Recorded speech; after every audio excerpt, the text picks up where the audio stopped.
YS Jaganmohan రెడ్డిలో నాకేదో తేడా కనిపిస్తుంది. ఒకప్పుడు బాలకృష్ణ గారి ఫ్యాన్గా ఆయన ఫ్లెక్సీలు మోసి ఆయన్ని ర్యాలీలు చేసినోడు ఈరోజు తాడేపల్లి ప్యాలెస్లో కూర్చొని ఏం మాట్లాడుతుంటావు? నాకు అసలు అర్థం కాలే. అసెంబ్లీలో బాలకృష్ణ గారి గురించి ఏం కామెంట్ చేస్తావు? దమ్ముంటే అసెంబ్లీకి రావాలా? అసెంబ్లీకి వచ్చి అడుగుపెట్టే గట్స్ లేవు. బాలకృష్ణ గారి గురించి నీ ఇష్టం వచ్చినట్టు మాట్లాడతావు. అసలు నాకు ఒక్కటి ఏంటంటే అర్థం కాదు.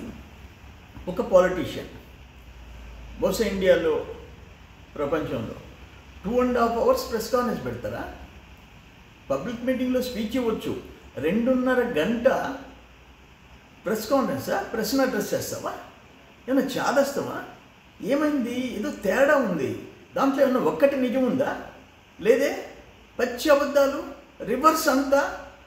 అది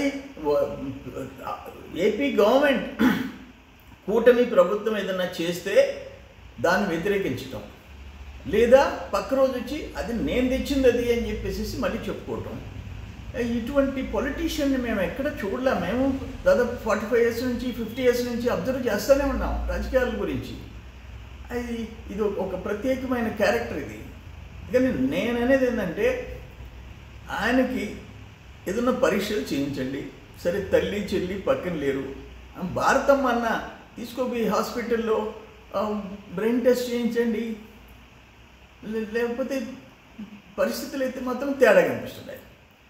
కానీ పచ్చి అబద్ధాలు 2.5 గంట నాన్ స్టాప్గా 2.5 hours ప్రెస్ను అడ్రస్ చేయటం అంటే, అరగంట అసెంబ్లీలోకి రాలేని వాడు 2.5 గంట మాట్లాడటం. అందుకని డెఫినెట్గా ఏదో ఉంది, నువ్వు ట్రీట్మెంట్ చేయించుకోవటం మంచిది అని చెప్పేసి మా సలహా.